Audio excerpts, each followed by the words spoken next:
Stupid. Hello and welcome to the 69th and the earliest episode of NEOHUMAN podcast. As you can see, it's still dark outside. I'm Agah Bahari, ecologist on Twitter and Instagram, and you can follow the show on liveinlimbo.com, iTunes, YouTube, and BitChute. And with me today, I have Mattias Eklundh. Hasten face on to you, and thank you so much for being on NEOHUMAN podcast. Hey, Stan to you, and thank you for getting up very early, sir. But you look good. Yeah, not too bad, not too bad. It's a pleasure, man. And I mean, this is such a blast having this podcast platform to be able to talk to, people who are interesting or just people who I've been a fan of or followers or inspired by, for myself to explore their mind more, and at the same time giving the audience the opportunity that they can look into a very unique perspective such as yourself. So thank you so much for being here. Oh, thank you.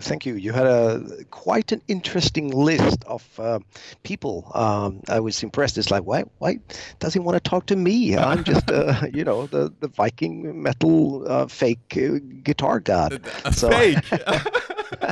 Oh man, if you're fake, I don't know who's real. The whole podcast started with talking to, I'm interested in whatever and whoever is interesting. So yes, we went from Michio Kaku, a physicist, to John McAfee, who is a fugitive right now on the run.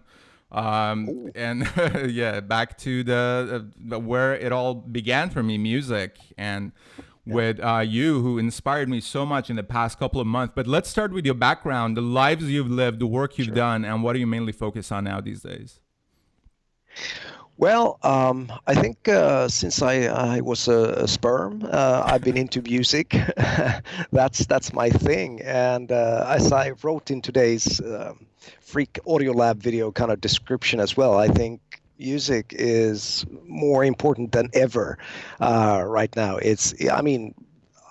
A lot of people around the planet is probably, questioning why would I ever pick up the guitar now, and things are gloom and doom and everything, and what's the purpose? But music is magic, music is life, and it's one way to stay sane, I think. If I didn't have music during my teenage years, I would have been a bad boy. I would have done all the wrong things, Mm-hmm. But I actually quit school, and I went home and I told my mom and dad that I want to practice guitar for 10 hours a day. I'm going to quit school, and what do you say? And I was, trembling. So it's like, ooh, but they said, fine, we knew this. We were just waiting for it, So I've been doing the same thing forever. This is what I do, and I live in the Swedish wilderness. I record, I tour, I do clinics. I have my free guitar camp, and I'm a family man and family provider. Just playing music in 2020, it's amazing. Although, I'm certainly not the most famous guy on the planet, but what I do is mine, the freak guitar stuff, the freak audio lab stuff, and therefore you have you created sort of a freak universe, and that's why it's working really well.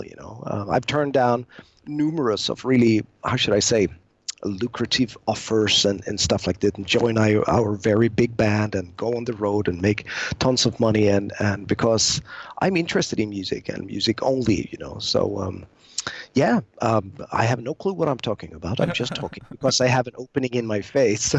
I have the same problem. That's why I have the podcast.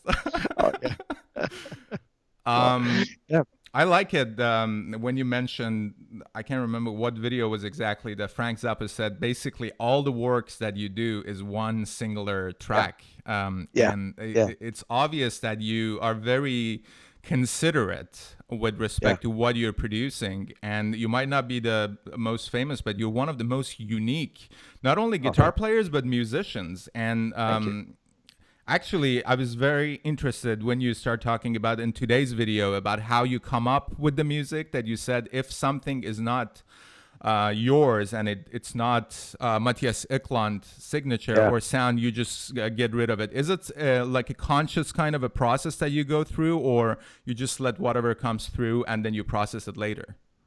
Yeah, probably the latter one. It's you don't really know. I mean, just yesterday, out of news frustration, and I just have to block it out and create music. Not to get paralyzed from it, and so on, because of again of all the gloom and the doom and so on. And I wrote a riff, and I thought this is great. I'm gonna make a Freak Audio Lab song with vocals in 2 weeks, maybe dying for some good news or whatever. I just had this punky 5/16th riff that I had to do, and then I realized, well, this chord progression. Oh, not only did I use it like 15 times before, but another 15 million songs. But as a who gives a shit? It's all right. It's a good song, good groove, and I need it now. And more people may need it as well. If it can bring some relief, make you do some push-ups or whatever, or scream out loud or laugh or whatever. That's the purpose of music, I think. Really, again, music is magic. Do I look into the camera or do I look at you? Which one should I look at? I'm looking at you, but you look in the Yeah. camera is perfectly fine. I just found it to be a little distracting for me to look in the camera because I'm also switching between links that I'm showing. For example, your Freak Guitar Camp that I want to show people that this is a page and all that. And then later on, I want to talk about true temperament and just temperament a little bit. But you feel free to look wherever you want. Okay. So, well, I'll just walk the dogs. I'll look at you because it feels awkward as well to look at the camera. I'll look at you. Okay, So, sounds awesome.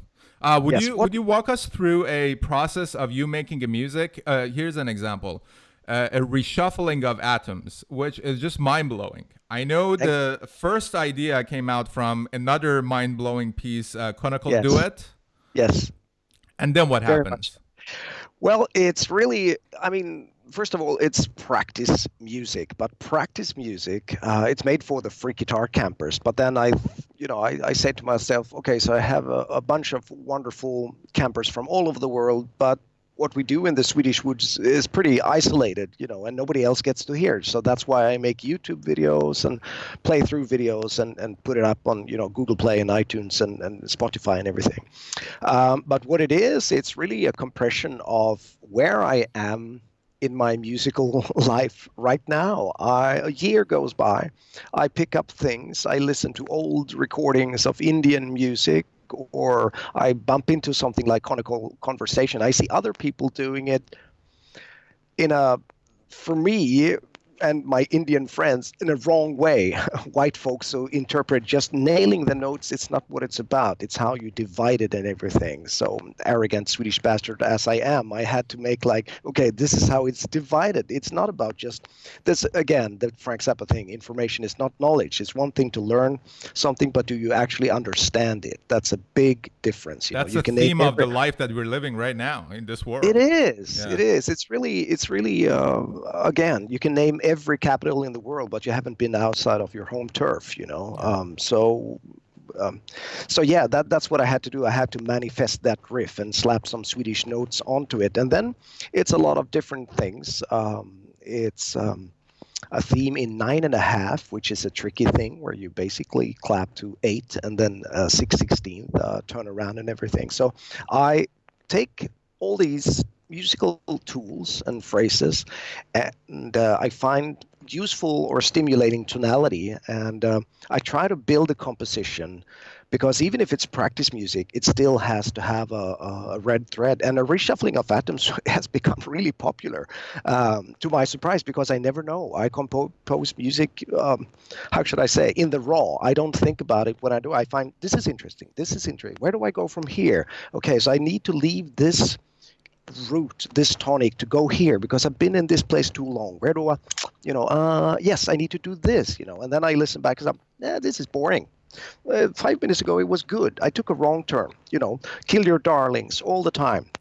It's tricky business, and music, there's no right or wrong, But for me, and I think this is the good thing about getting older, is that you actually know more and more what you want to do, and your gut feeling. I trust my gut feeling like crazy. It's like, this was a good idea from the start. Now it's crap.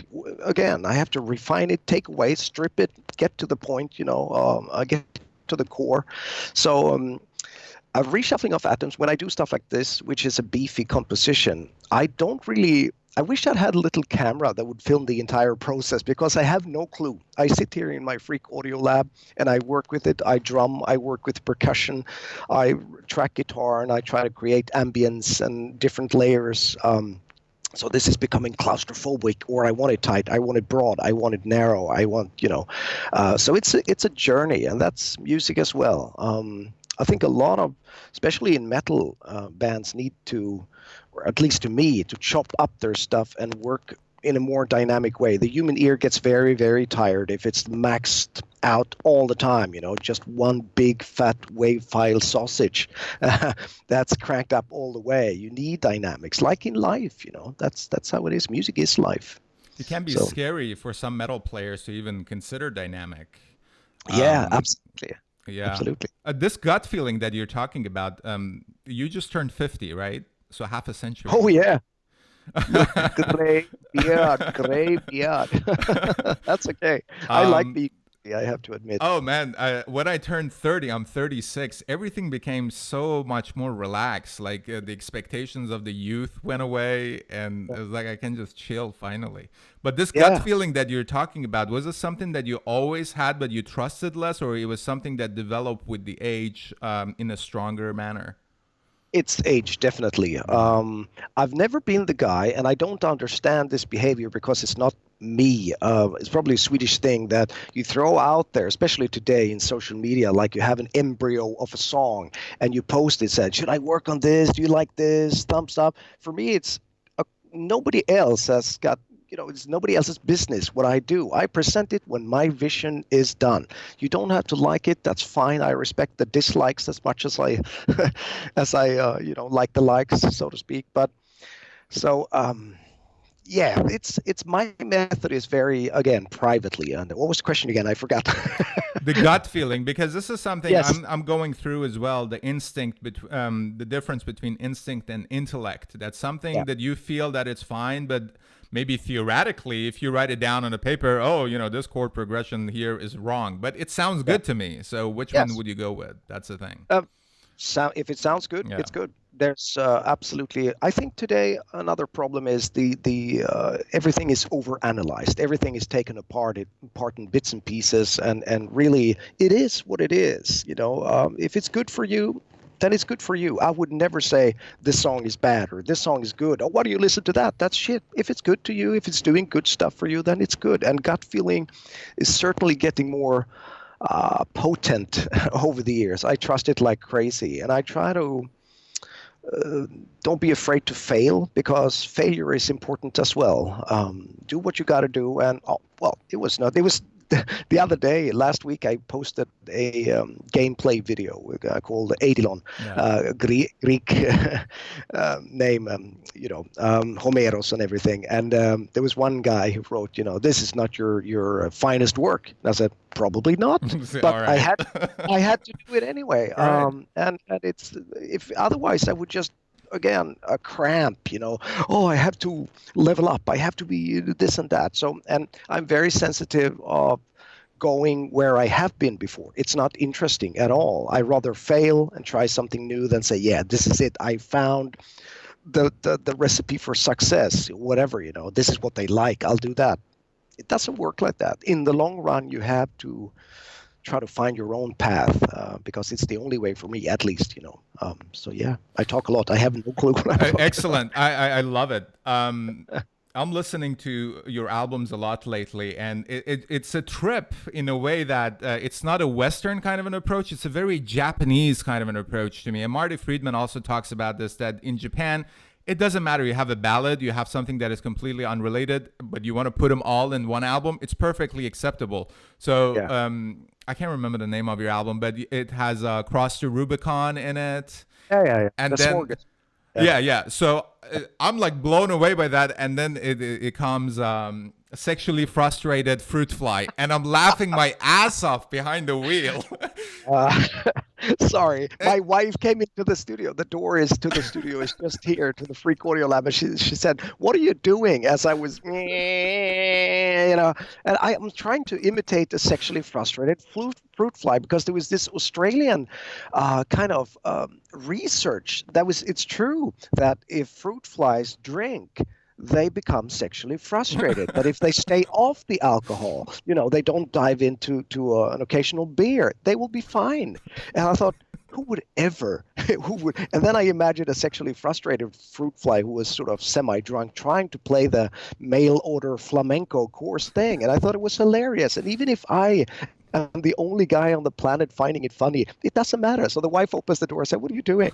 "I'm doing this song about a sexually frustrated fruit fly." And she said, "It's shit, right?" "Yes, I know, but it's important shit to me. Nobody else has to like it. It's really, of course I want to, and I make a living from this, but I don't chase it. I don't chase, look at this, because then nothing would be done. Right. Obviously a song like a Sexually Frustrated Fruit Fly Flamenco is not going to be my top 10 hit. It doesn't matter. It's just as important as something else that's popular. Yeah, it's another step for you to evolve to wherever it is that you're evolving to.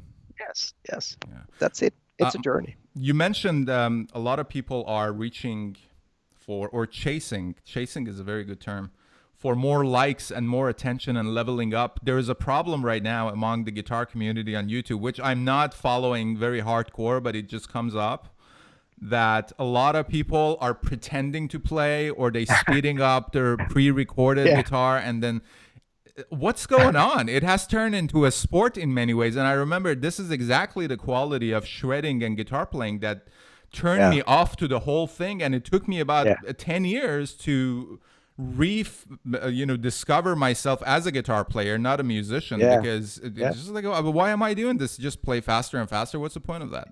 Yeah. Well, there is no point. It's just really boring. I get sent videos because it's how should I say, a sensationalist thing to it as well. Look at me, and this is, and I just, well, it's still shit, because some people say, "Oh, look at this, it's a newborn baby. It's just a day old, and it's playing Flight of the Bumblebee in 4,000 BPMs with its sex organ."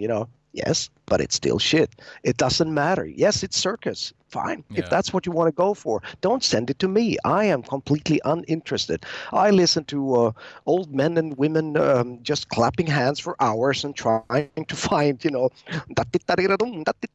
so I'm trying to find some cool elements that I can steal, and I have my Indian friends' blessing to do it, because they are really cool with me sort of polluting their music, dragging it to Sweden, taking a evening raga and turning it into 8-string heavy music, and that, this is a religious thing, and this is not supposed to be played in this order, but we forgive you, Mattias, because you love us, so that's what I do. So I don't care.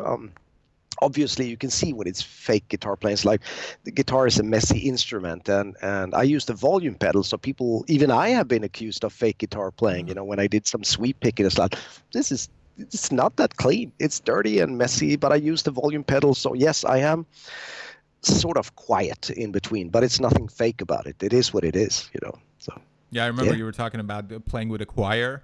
You were the quietest guitar player. Exactly. Yeah, exactly. It's because, again, just zip it when you're not playing, take the volume off, because if you're a guy who's using distortion, just the distortion itself is a lot of hiss. So everybody will be much happier if you don't play when you not supposed to. It's a simple band rule, oh, look at that guy, the drummer is always playing. I'm trying to, it's a sensitive moment, I have a new song I want to present. He's just, and nobody wants to learn new things, nobody wants to progress. It's so easy to pick up the instrument and play the same old things, that or just talk and shred at the same time. It's like, why are you playing when you are talking? Every note means something. It's not just fine motor skills, it's not music, not to me, so no, absolutely. Yeah, the fakery reminded me of the early days of Photoshop and internet, when chicks would make their boobs bigger, or and people were like, oh, this is fake, and after a while they just stopped caring about it. And like, there's so many of it is what it is. And it seems like a part of the music platforms in the coming years are going to be dominated by people who are fakers and only use maybe sequencers in a very modern kind of a way, not creative kind of a way, to generate music. But I guess that's their interpretation of sound and their sonic experiment as well, and it has to be accepted. Absolutely. I think, to be honest, I I love today's technology in many ways when I can use it in a creative way because so many things have made my life so much easier, like the Helix from Line 6, for instance. I don't have to record at a million decibels, and so on. Even though I have the studio and isolation cabs, it's still, if I want to wake up 4 in the morning and I live in the countryside, I don't want to scare the moose outside and so on. Or I have MIDI drums. I have a perfectly fine big Tama kit here, but I never play it anymore. I play the MIDI drums because then I can tweak it as, I'll stack some more kick drums to this one and make it really beefy and so on. So I really like the modern approach. I'm not a Puritan or a purist that, oh, it has to be done this way. I don't care. If the end result is what I want it to be, and stuff like the Freak Audio Lab, which is very refreshing for me to do, I say I have this melody, but I just want to make like a 1-minute example for you to play along with it. It's really easy. I get behind the drums. I'm sloppy. All right, I'll just move a few notes, and wow, I'm bouncing out the perfectly fine kit that I could never, it's been recorded in some of the best studios in the world. I can never do this in my studio, even though I have fine microphones. It would take me forever. So I use it to my advantage, and that's fine. But I think I don't know what I think, but I think it's both. Again, with the Freak Audio Lab videos, my wife said, "You are." It's cool that you're doing these things because it's not really flattering when you walk around early morning with your hand action camera and your leather face, a saddlebag face, and your eyes haven't really opened. You didn't have your morning coffee. It's not your best side, but it's cool that you do it. And I think that's the other side of fake guitar playing. It's show who you are. Of course, I'll make a punch in if I play a wrong note, but mostly it's just one take stuff that I do on the Freak Audio. The stuff is like, this was 95% perfect take, or not perfect, but something that had something, then I'll just, lousy ending, or I'll keep it. I'll keep the mistakes as well, so it is what it is. You are what you is, as we said in today's video. You play the guitars and you play the drums and no bass? Yes, of course. I play the bass. You play the actual bass or MIDI bass? No, I play actual bass and MIDI bass if I have to, but then I play the bass. I don't do a sequencer bass. I play the bass, because it's good to be a little bit off when everything else is really good, That's super impressive, man. That you play drums on a reshuffling of atoms. Oh, yes, but it's taken apart in bits and pieces. It's like I play the drums. This kick drum pattern would take me a year to do. Then I'll just do the kicks, and then I'll just, layer it. So it's because I know how to do it. And the same thing is that's why I play the drums and I play all these instruments, because I have a musical idea that I want to do, and then I want to manifest it quickly. I cannot, say to our drummer in Free Kitchen, Bjorn, or some other amazing drummer hero friends that, can you learn this and I'll see you in 6 months. It's like, I want to do it now. So and if I can't nail it, I'll just play it on my keyboard here, whatever. So that's the beautiful thing about technology as well. It's not fake. I played it, but yes, I didn't take 6 months to learn everything, and it's not done in one take. I explore as I go along. So, and then I crossfade and chop it up and slide, and then I listen back after, I don't know, 2 weeks of working with something like a reshuffling of atoms, and I lean back in my gaming chair here and I said, I did this. I don't remember anything or what happened, but I did this. 100% of this is from me.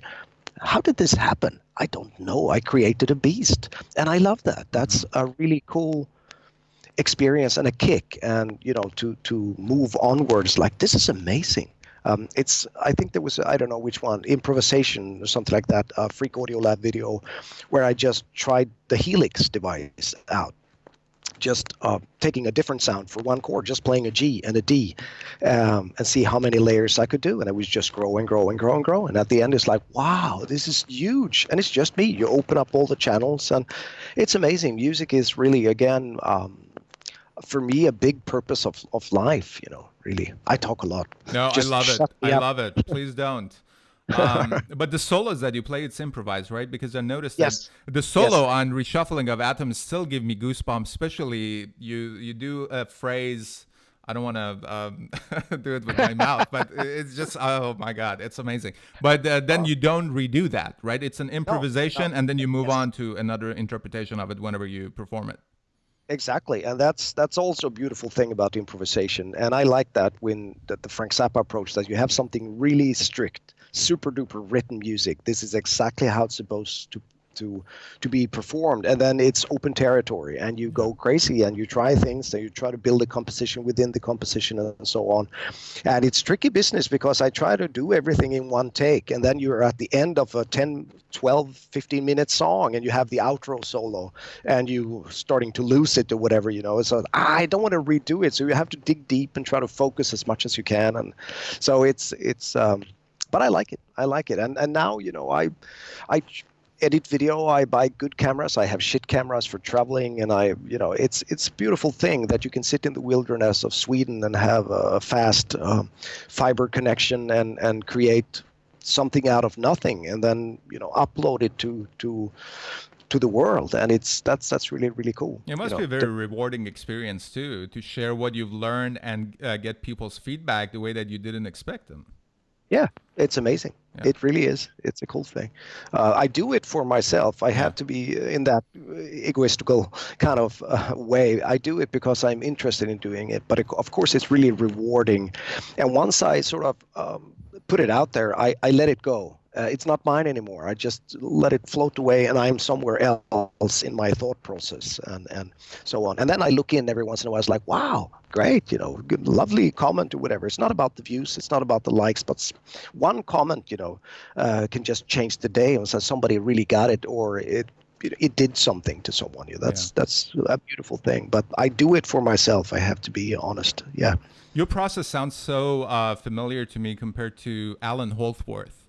Because I had an opportunity to speak with him, not on a podcast, unfortunately, but after he had a workshop with Jimmy Haslip and Virgil Donati, and it was just mind-blowing. And he was talking about how he has failed to deliver final songs and final productions because he can never get the solos that he wants done. It's always, it can be better, it can be better, it can be better. I think he had a contract with your label person, Steve Vai. Favorite Nations. Yeah, Favorite Nations. Favorite Nations, and he never delivered the album, but he said that way. I'm very grateful that Steve could understand it. But it just seems like your approach is such an interesting balance, that your musical purity is on its side, but also using the latest technology to express that message as widely as possible. Yeah. And Steely Dan, of course, they've always been considered perfectionists, and of course they are. But there's this beautiful DVD or Blu-ray when they made Asia, and they had a million guitar players coming in and doing different solos, and they picked I don't know which one, Peg, I think that was the song. They picked the one that's really, if you look at it from an objective kind of view, is the ugliest one. It's sort of out of tune, and it's, oh man, this one is way more slick and neat and everything. But they said, and I completely agree with this, they go for the stuff that stands out, the stuff that you remember. It doesn't have to be pretty or whatever, and that's what I go for as well. If I do something like a long improvisation, maybe some of it is a bit shaky and noisy and so on. But if there is something there that I have never done before, then I'll keep it. It doesn't matter if it gets ugly here and there, So, and I try not to clean it up as much as I can. But I use the volume pedal, so it's kind of clean anyway, Yeah. Let's talk a little about Freak Guitar Camp. Freak Guitar Camp 2020. I'm showing it to our viewers now. Extra week added, 3 weeks now, which I have registered for the third week, and I'm looking forward to come. I'm actually looking forward to make a trip in Viking land, Scandinavia, because of it. I hope that these borders and stuff opens up. I don't know what the situation is there, but who knows? Yeah, well, we'll see. We continue as planned. I'm writing music, and what else can you do? You have to believe that this too shall pass. And right now it's complete crazy, and the curve is not really flattened yet, and so on. But it will pan out somehow. It has to. What's the option? You have to find a way. Sweden is probably one of the better countries to be in right now, because we have very well functioning infrastructure. My son is probably going, home studying next week, and they work from Google Classroom at 9 o'clock in the morning and so on. And our borders are not closed yet, and so on. But everything is, I mean, it's a global panic right now, and it's a difficult time for a lot of people. But slowly, again, baby steps forward. We hope things will cool down eventually.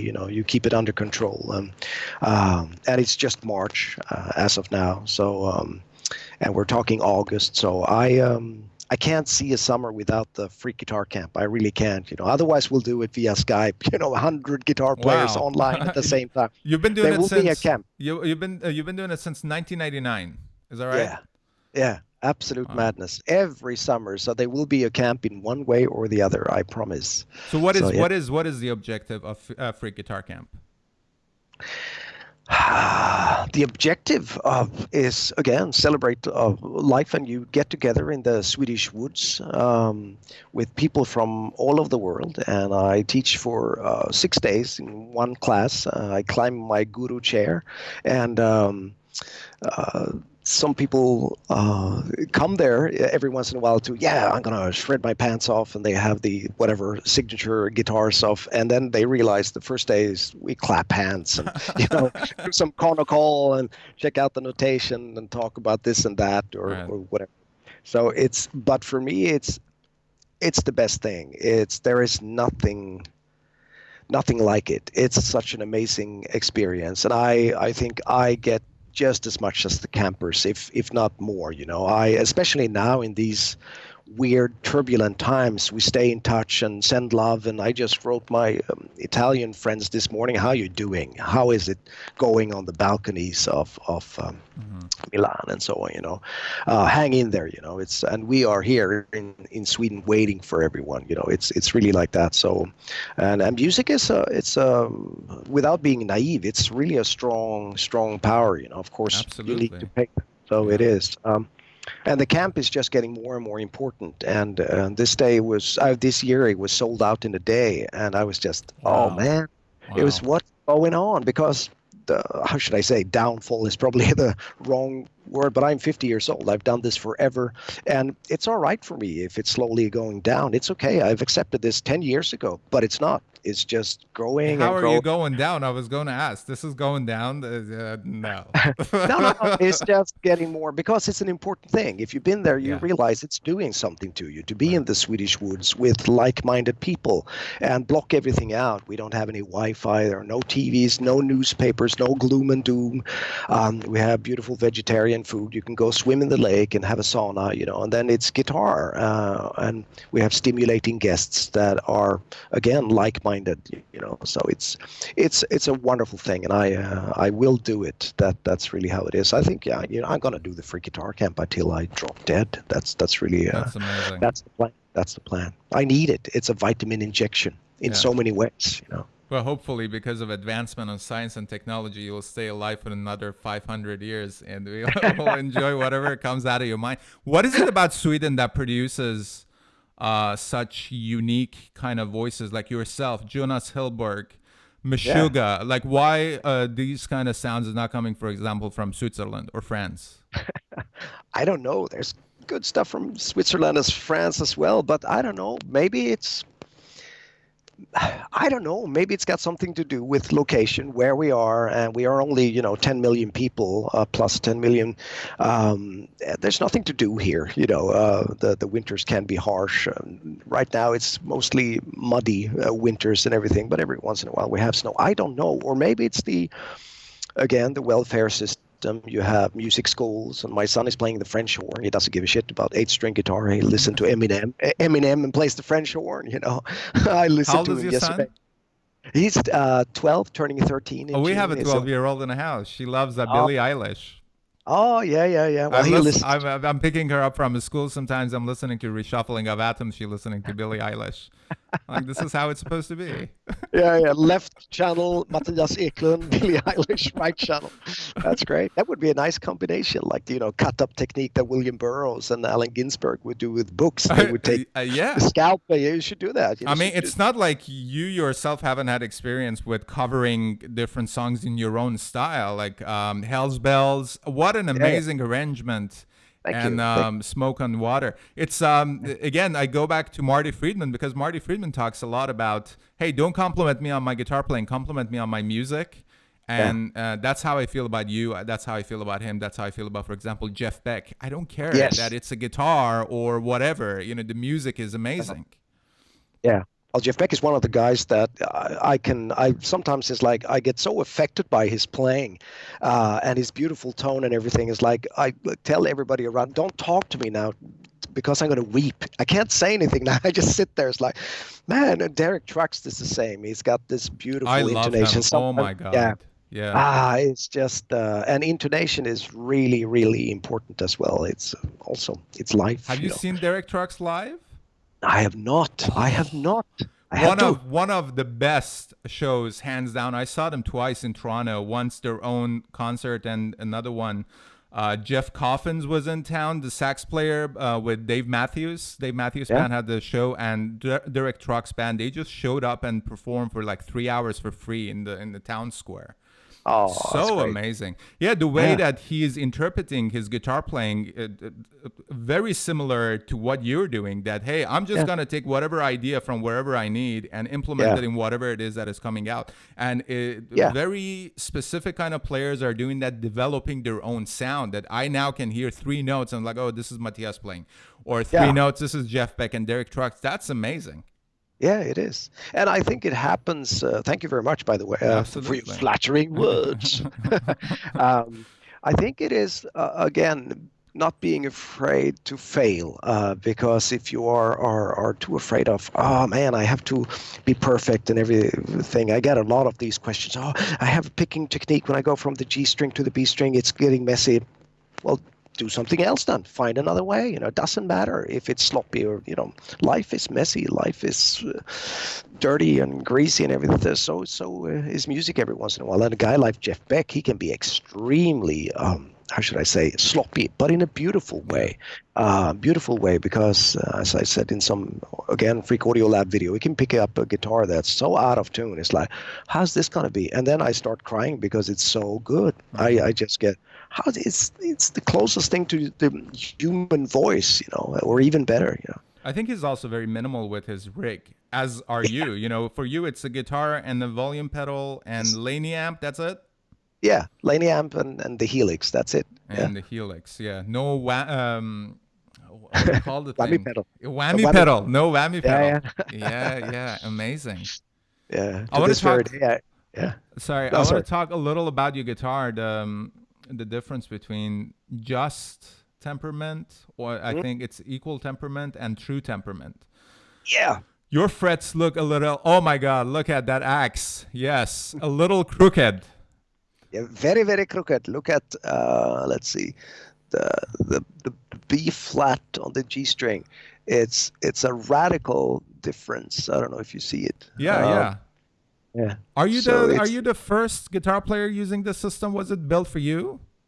No, it was not built for me, but I was one of the first guys to use it, I guess. And once you tried it, at least to me, there is no going back. Right. It's because I've always been frustrated by the terrible intonation of the guitar. And now when I pick up a straight fretted guitar, and I don't mean this in an arrogant kind of way, I just, holy shit, it's so out of tune. And when I listen to music nowadays, it's like, don't they hear how weird it sounds? It's really like driving with flat tires. Like, listen to that A. Why did you stop on that note? Please go on playing. Don't stop. Yeah, it's out of tune. Just to give our audience a little idea, let's say A4, which is 440 hertz in equal temperament. True temperament is 436.05. So because of this difference that might not even seem important, when you're playing, let's say, A minor chord, your D major chord is not necessarily going to be in tune with the normal guitars that us peasants are playing. Yes. But with true temperament, it really hits where it's supposed to be hitting. And that's why you're getting those amazing harmonics as well, right? The harmonics actually don't really have anything to do with the I frets. see. But for the first time in history are the picked notes corresponding well with the harmonics. They used to be completely out of tune, and that's nice as well sometimes to create some ugly dissonances and everything. Mhm. But when you don't want to, nowadays you can just slap a really high-pitched harmonic, and they play harmony with it, picking a fretted note, and it's amazing. There's no limit to it. And the thing is, I am silly Swedish boy because I don't even tune it correctly. My friends at True Temperament says you get even better result if you tune it like this, a micro sent to left and right. And I said, this sounds really good to me as it is. So I just go for, clip-on tuner, green light is good, red light is bad. So you tune it to standard tuning? Yes, I do. Oh, I okay. do. And it don't supposed to be a standard tuning. No, but the difference is so little compared to how big the difference of the frets. So, and my fingers compensate. And some people pick up my guitar and say, this sounds terrible. This sounds out of tune. Yes, because your fingers are doing it wrong. Give it 15 minutes and you will find the right. And again, it looks much weirder than it is to play because the fingers are not straight, So, and the frets, so it feels very organic, and I love it. And with this 8-string guitar, obviously it looks and smells like a heavy metal instrument, and you want to gente, and so on.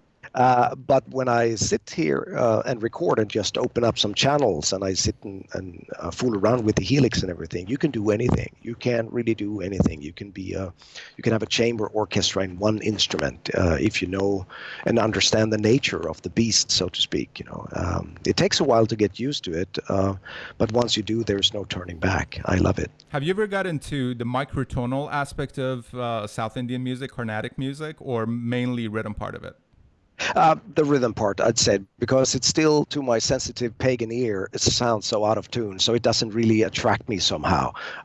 So it's every now, glissandos and things are fine, but you have to, again, land on because I am, again, white keys of the piano kind of Swedish man. So therefore, it's not so appealing to my sensitive Scandinavian ears. So yeah, it's interesting. I was talking because I was listening to some microtonal music, and my girlfriend was like, "This sounds so strange." I was like, "You know what? I grew up in Iran, and I was living in Iran until 23, and microtonal music is a standard traditional music, so my ears are very used to it." Yeah. And it's interesting when you try to get those microtonal expression with the whammy bar and the guitar, it adds, I just found that it adds to the character of my playing. I found it to be really interesting, yeah. And I do a little bit, of course, as well, but still I am super picky about the intonation and everything. So well, people would think I'm out of tune when I do it, So, and I'm not, since I started play 8-string guitar, I'm not even a very big bender because it's so messy to bend. You have so much tension, So I am more combination of vibrato and vibrato bar, vibrato, Jeff Beck stylish. Yeah. So, yeah. And 8 strings and Floyd Rose whammy bar, it's quite a combination. Yeah, it's every once in a while I get emails from Japan and they say, oh, Mattias, how is condition of the neck? Because they're afraid it's gonna snap. This is a Caparison guitar. Yeah, Caparison. Yeah, Caparison. Yeah. So, that's amazing. Yeah, it is. It's a tough one. So there's a lot of tension, but it's perfect. This is a great guitar. It's very greasy though. Sorry, I didn't polish it before interview.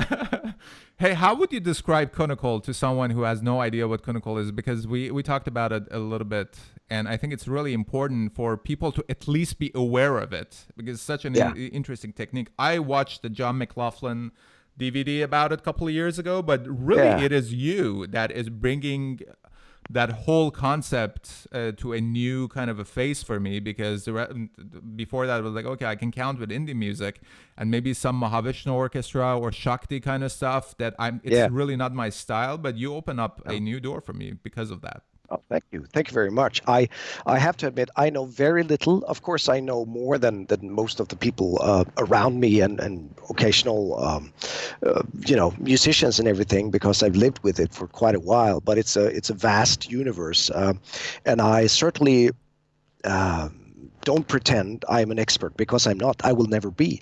But I know enough so I feel very secure in whatever musical context I am in. Whereas before I was like, how do I do this? I can't read. I don't know where I am, and how to explain the beautiful thing it is a rhythm language, and you use it really to explain and keep time and keep the groove and the way the sound. It's really fast and percussive, and it's way back in the mouth. You don't spit and drool, and for me it's a game changer. Really, I everything I do, even if it's really simple stuff, I go taka-tipi, taka-chuna, taka-tipi, taka-chuna, taka-taka-ta-taka-taka-ta-ta. And I walk it, I talk it. It's again, it's life. It's there all the time. Really, I can't get up. I can't open the doors. Da da da da da da da da dum da da dum da dum da da dum. What the hell's wrong with this key? So whatever. So it's there, and I walk the dogs in the beautiful Swedish woods, and you walk it and talk it all the time, and then you come up with stuff, and it takes a while to get used to it. But once you know just a little bit, it will help you tremendously. And every once in a while, I do clinics, and there are always a bunch of cocky drummers, say, rhythm is my thing. I'm the anchor of the band. I keep time and I'm the foundation. I was like, oh, great. Should we play together? Or, and then you just push them a little bit out of the comfort zone and everything is collapsing. And I say, why don't listen to me? Keep time, be cool, and I will just go into 17/16 over your 3/8, and we hopefully in 2 hours will end up on the same spot. But but they lose their cool completely because they haven't tried it. If you don't know it, then it feels awkward. But if you know just a little bit, you can apply it to anything, from pop music to jazz to metal to anything. It's the best. It's also really a different approach in that Indian music is mostly about phrases, as far as I understand, rather than just bars and time signature and all that, right? Yeah, pretty much. Usually at the end of long compositions, you have a korvai or a tihai, which are very stimulating to me. And I just, oh man, here's a 48-minute improvisation. Oh, I don't want to go there. I don't listen. But the last 20 seconds, that's really cool. I'll steal that, and I'll bring it back to Sweden, and I'll do my own thing with it. Reduction structures and everything like that I can use as a main theme for something like a reshuffling of atoms or Carnatic metal or Big Machine or stuff like that. And again, it's free guitar camp music. Without the free guitar camp, this music would probably not be written because I had to get myself together every year, really, and dig deep to move forward and so on. And it feels maybe super trivial in times like this, but to me, it's everything. It keeps me sane and a happy camper. That's really what it is. And I try to give as much as I can to. So yeah, that's what I do. Do you listen to a lot of music? Not so much, no. I listen to music that's got nothing to do with my own music, really. If in the house, it's lots of Ella Fitzgerald and Dean Martin and Frank Sinatra, feel-good music. And it's really, brings color to your living room or when you're cooking or whatever, So I don't, as much as I love Meshuggah, whatever, they are not, they've never been played in my kitchen, I think. So when I travel, yes, on flights and in hotel rooms and everything like that, I listen to music. And but I'd say I'm not a music collector. And sometimes I actually have to isolate me. I don't sit on YouTube and look at bands or other stuff, or this is the new black and this is super hip, because then I feel that maybe I unintentionally will steal bits and pieces, and I don't want that. I just so I try to cleanse myself as much as I can and dig deep. And again, I steal bits and pieces from Indian stuff, but I make my own thing. Yeah, the Spotify recommendation algorithm I found to be very interesting. Just introducing you to a new music. I came across a lot of progressive Indian bands. Okay, Pineapple Express, the Mishram Project Mishram. Yeah. I don't know if you heard of them. I'll send you links if you haven't. Pretty amazing. These are kids. Yeah. That's Awesome. great. It's great. Yeah, back when I started going frequently to India, there was nothing like that. Everybody wanted to sound like Metallica or whatever, but now there's a growing movement. This Indian street metal thing, and it's great. It's great because as weird as it sounds, I've done a zillion clinics in India, and I've done the free guitar camp India, and it's really weird that a medium fat middle-aged man from Sweden can sit in India in the Indian jungle, talk to Indian musicians about Indian music. That's really weird, but I don't do it because I am again an expert. I just said don't look at don't look at us. You have everything you need here and more. It's an amazing universe. There's no end to it. So there are certain things that they don't do. There's not a whole lot of chords, and you stick to one tonic, one root, and so on. But as soon as you start blending this, a Western Eastern kind of thing, that's when the shit happens. So at least to me. Yeah, absolutely. I mean, India has contributed so much to human civilization. It's just Yes. unbelievable. Yeah, absolutely. That's great. What would you say to someone who is a guitar player, but he has or she has hit a roadblock creatively?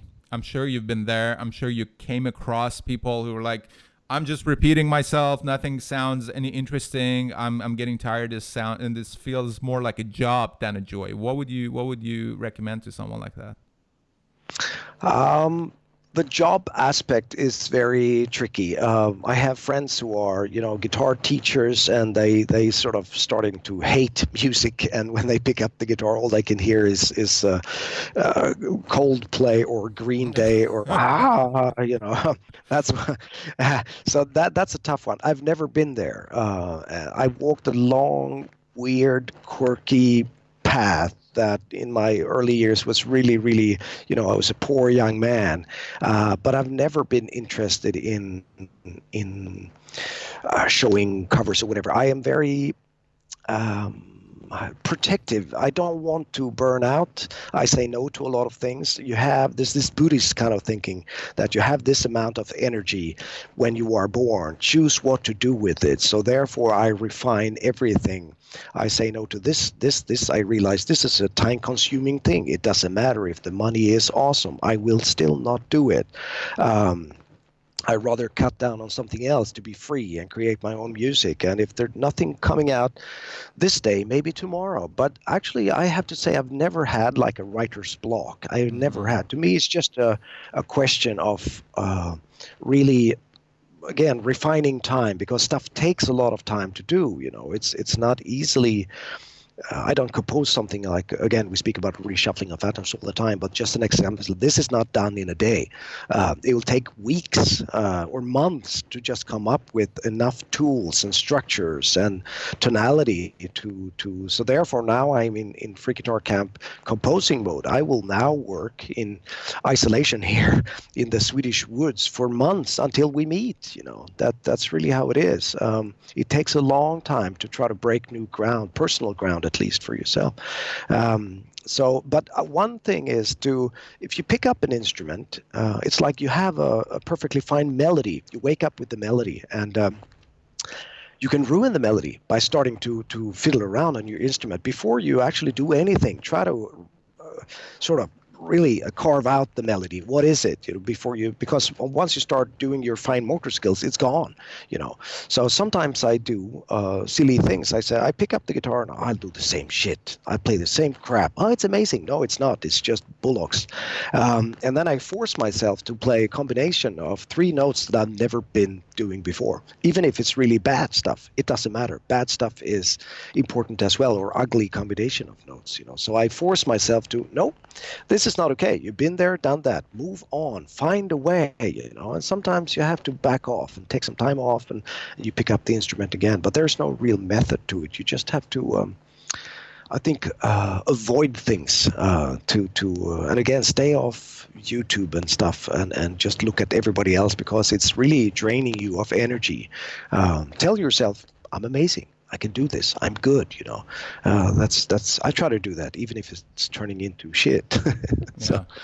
You're constantly getting out of comfort zones and explore, yes, basically. yes, Keep it yeah, interesting.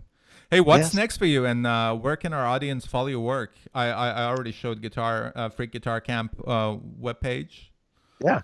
Yeah, well, it's freeguitar.com. I'm on all social media platforms. I don't live through them, but I'm there every once in a while, and I will answer messages. YouTube channel, the Free Guitar TV thing. Just type in my name, and uh, to me, I'm writing a lot of new music. It's a new Free Kitchen album in the works, and lots of Free Guitar Camp music. I will continue to do the Freak Audio Lab things, release one song at a time. That eventually will form an album as well, and make some LPs and maybe CDs. But the online thing is very good for me. It's very rewarding because I own the rights to what I do, so I can easily see the outcome 3 months from now and so on. When they pay out and so on. So it's that side is I'm certainly not complaining, compared to a lot of, especially now in this coronavirus crisis and everything. I could see a lot of colleagues of mine that they do one thing. They're in a band and they tour. For them, it's a disaster.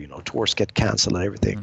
I do a million things. I spend a day editing video or track drums or so I didn't suffer from this as much, nowhere as near as much as my musician colleague friends, who are, oh, great, the entire income of 3 months to come, everything is gone, all festivals are canceled and everything.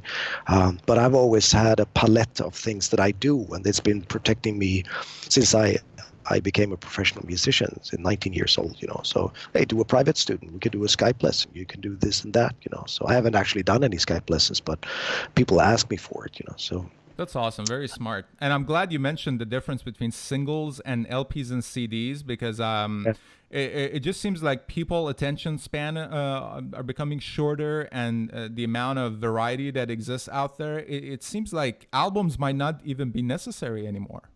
No, not really.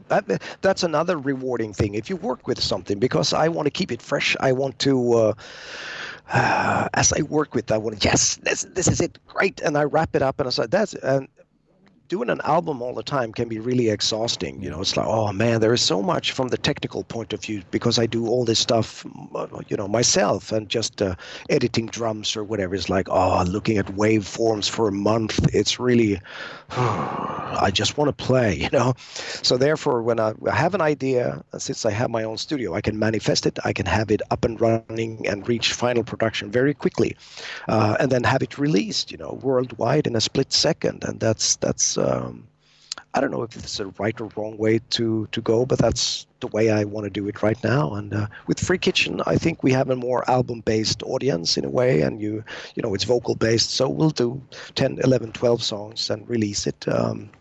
So yeah, you do what you got to do. That's really how it is. Excellent. Well, man, this has been a joy, honor, and a pleasure. I really appreciate you sharing your time and knowledge with me and our audience. Thank you. Thank you. Let me ask you the last question I ask all my guests: that if you come across an intelligent alien from a different civilization, what would you say is the worst thing humanity has done, and what would you say is our greatest achievement? Oh man, that's a tough one. An intelligent alien, what's the worst thing we've ever done? Well, there are so many shit things we've done.